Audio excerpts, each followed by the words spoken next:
What is going on, guys? It's Toby here and welcome back to a brand new YouTube video. If you guys have been keeping current with the news, you'll know that Shelby American just revealed their S650 Supersnake at the Barrett-Jackson auction. So I'm pretty sure that's in West Palm Beach. I could have gone to it and saw it in person, which would have been awesome, but I didn't end up doing that. Anyways, let's get back to the main point of the video and discuss the S650 Supersnake.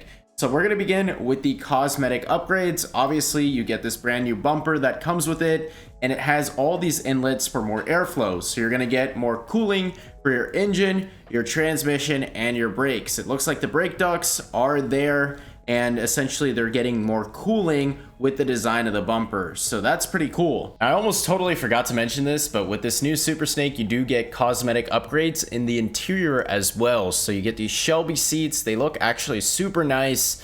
Basically, they're just like giving it a nice little Shelby touch, and it's pretty interesting. On the convertible one, you can really see it in the pictures and that type of stuff. Like, the interior just looks a lot nicer than a regular S650, even the Dark Horse Maximum package. Now, this isn't really a cosmetic thing. This is more of an aero add-on, but you also do get a big carbon fiber wing and a kicktail spoiler on the rear end of the car. Super interesting that Shelby American decided to do this because they almost put two spoilers on the car, if that makes sense. You got a little kicktail ramp, then you got a big old wang that is carbon fiber, super lightweight, and helps with generating downforce on the track. So you got that aero there.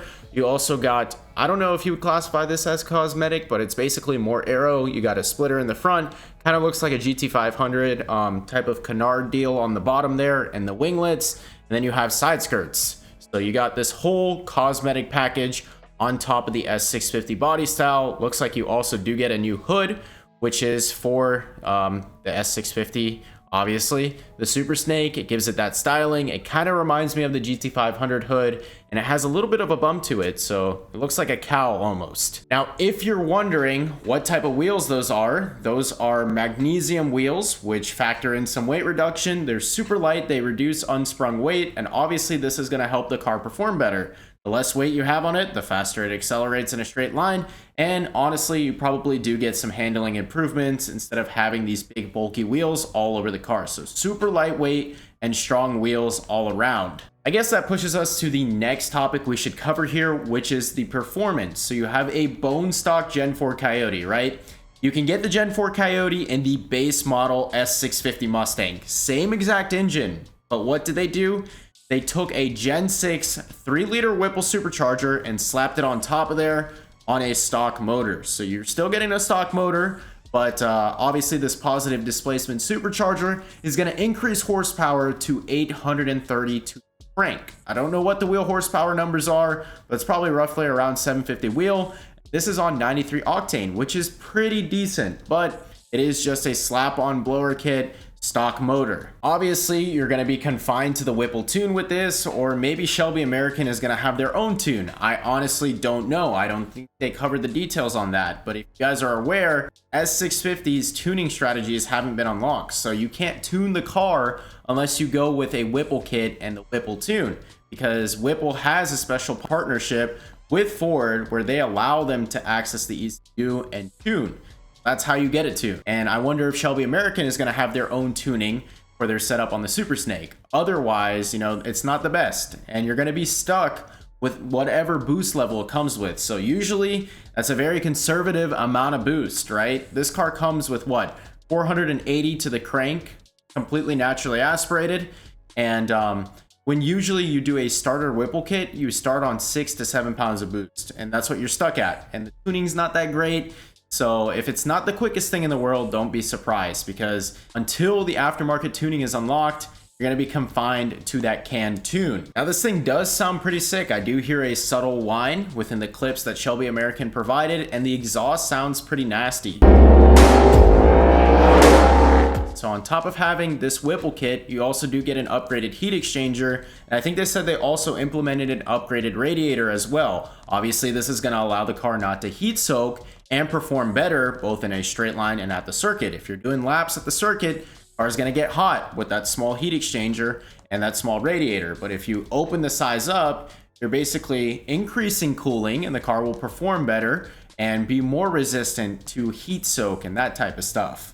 Now you guys may ask yourself, what exactly is powering the driveline, or what kind of driveline upgrades do you get with this Whipple? Because you know, if you slap a Whipple on a Mustang GT, you're gonna break the axles, you may break the drive shaft because it can't take the power, and all that type of stuff. So they did upgrade the drive shaft to a one-piece aluminum drive shaft that can probably handle up to 1,000 wheel horsepower or more. Who really knows? The one pieces are good. I've got a carbon fiber one piece in my Mustang that makes 900 wheel, for example. Okay, and then on the rear end of things, you know, a major weak point of these newer gen Mustangs are the half shafts in the rear axle.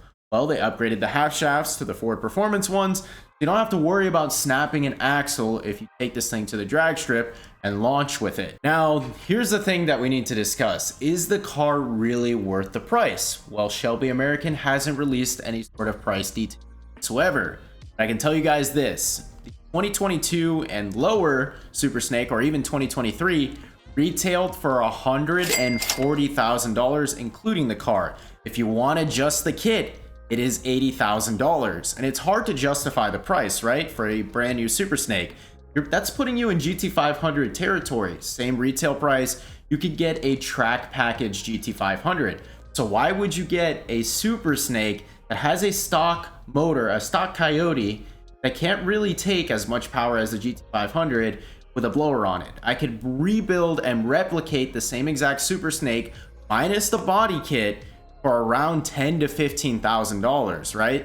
So why would you spend all that money? It's not really worth it. You're paying $140,000 for a body kit, boost, and basic driveline upgrades. Like I previously said, that would cost you $10,000 to $15,000 to do to a base model GT. So is it really worth it? I don't think so, because I would rather spend the $140,000 on the GT500 when that comes out. And that's supposed to be revealed, or the details are supposed to be released pretty soon, because it was already teased and leaked by Shelby American that the GT500 for the S650 body style will come out in 2026. So it's only a matter of time before we get more details on that. And I honestly can't justify the price of the Supersnake for the reasons I stated before. You know, I would rather buy the 2026 GT500. It is more worth the same amount of money. You have those two options. I take the GT500 any day of the week. But I can't say anything yet because the pricing hasn't released, but we know it's going to be well over six figures if the previous gen was $140,000. That being said though, I will go ahead and play Shelby American's unveiling or teaser video that they released today, a couple hours ago, because I'm making this video at about 3 p.m. They released all this at 12 p.m. And I'll play the full thing, cut out the commentary, just raw footage so you all can appreciate that. And then let me know what you guys think in the comment section below. Is it worth it?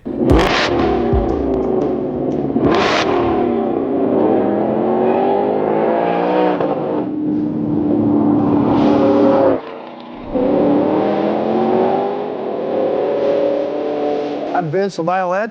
I'm the Senior Designer, R&D, and Vice President of Shelby American here in Las Vegas. We want to talk about the new Supersnake.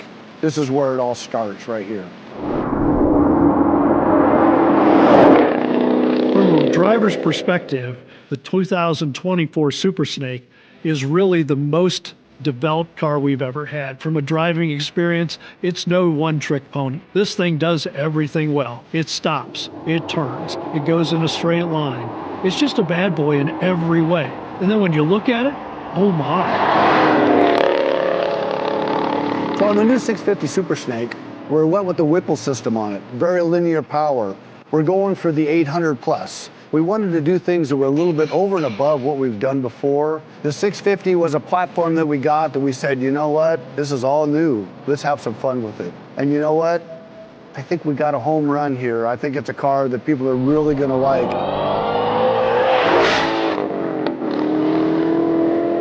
One of my favorite aspects of working with Ford is the fact that we work with the engineering teams directly.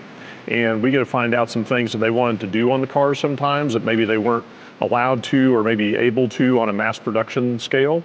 Whereas as a niche manufacturer like Shelby, we're able to carry some of those into the market. Gary and Ben spent a lot of time with the teams up there going over different ideas and different thought processes on aerodynamics, cooling components, and things like that, where we can take things a little bit further than what the Ford team is able to do. So we sat down, we figured out exactly the way we wanted the car to go. We came up with a look. And you know what? The most important thing we thought about was aerodynamics, how we're going to get air in, how we're going to get air out, how we're going to make the car handle. These are all the things that were put together before the car was designed. We changed the back of the car. We gave it a nice deck lid with a nice built-in wing.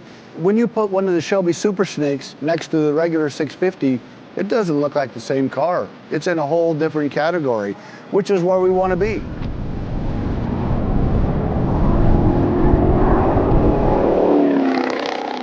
So after the success of the Shelby Mustangs racing in 1965 and 66, Goodyear had approached Shelby and they wanted to take the Mustang to another level. So testing new Goodyear tires, they came up with the Supersnake idea, a lot more horsepower, a lot bigger engine, and really just trying to get that next level of performance. So if you look at what we did in 67 compared to what we're doing today, we've actually continued up our game.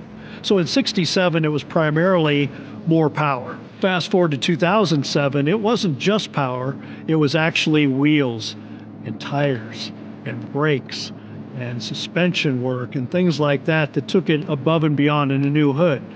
That evolved over time to where the Supersnake we have today is actually by far the most heavily contented Supersnake we've ever had.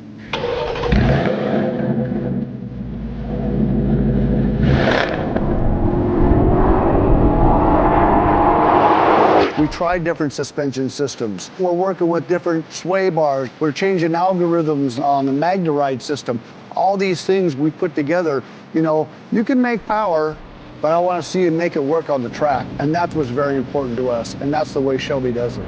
I think Carol would think it's really a bad boy. And it's really great in a lot of ways, right? We did a lot of testing at the track, but we also did a lot of testing on the street with this car. And things like the magnesium wheels, reducing unsprung weight and rotational mass is huge. So there's a lot of things in this particular car that we have done and changed, and it's evolved over time that really make all those experiences, whether it's street or track driving, that much better.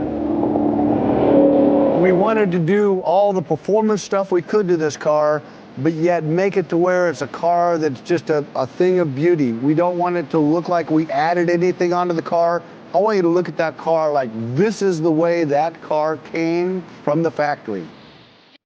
Before I let you all go, I wanted to just give my new product line a shout out. It's called Zesty Wash. I've been making videos on it. I mean, it's pretty cool. It is a colored foam soap. So you put this in your foam cannon, it shoots out a red foam, which you previously couldn't do before. You'd have to go through a drive-through wash. Check out these clips of me using it. It is pretty awesome, and I would appreciate it if you guys checked it out. So it's zestywash.com. I also have it on TikTok Shop for a discount, free shipping. It costs $17.99, and it smells like strawberries. So on that note, if you guys enjoyed this video, please remember to comment, like, and subscribe, and I'll see you in the next one.